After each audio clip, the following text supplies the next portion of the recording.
Hi everybody, my name is Hannah and this is Pepper and Pine, and welcome to pumpkin season.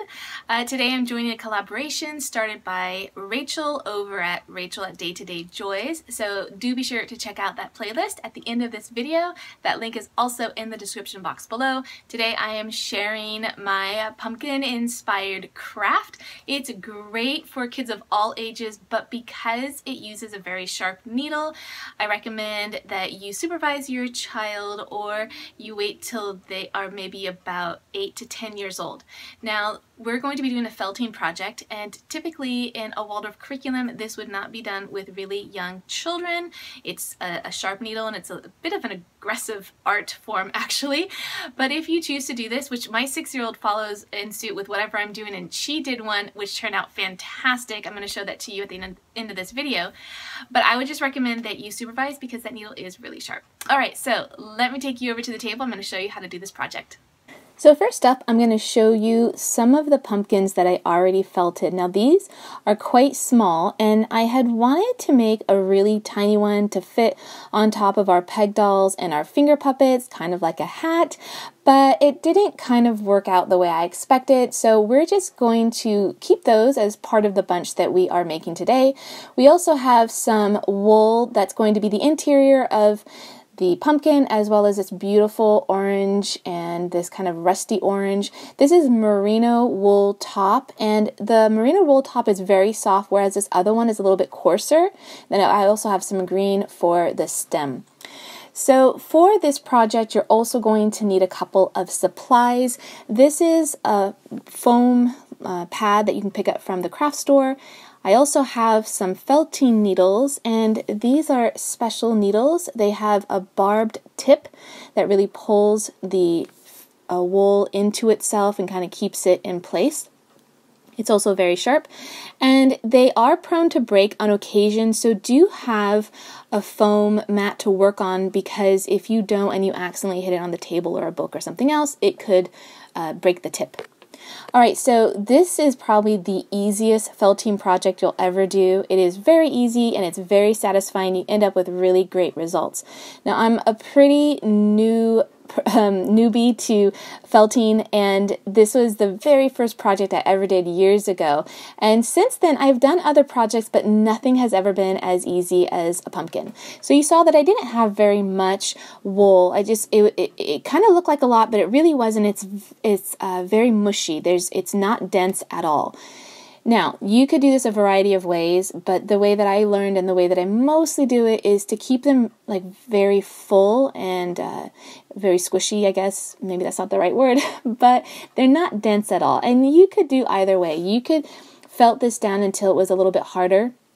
You could also do a wet felting technique so that it was really hard, but I find this to be super easy, and you end up not having to use a whole lot of wool, because you can spread it out, and also you can keep it kind of full and kind of bouncy.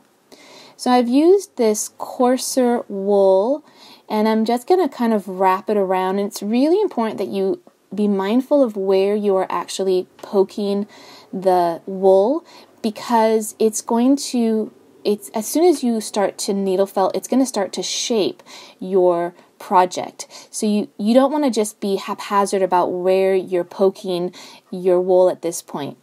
So I'm going to go ahead and just cover all the sides. It took about 2 pieces that were quite large that I was able to wrap. So it kind of looks like it's in quarters at this point. And I've already brought in some of that softer, more rusty colored wool. Now, being a newbie, there are a lot of things that I do not know about felting, so I'm going to link another channel down below. Her work is amazing. She is Jody at Snowflake Forest, and her little felt creations are magnificent, and she knows far more than I do. So if you have more specific questions about felting, I highly encourage you go check her out. Her little animals and little things that she makes are beautiful. Alright, so I'm going to add a little bit more of this really soft, rusty colored wool.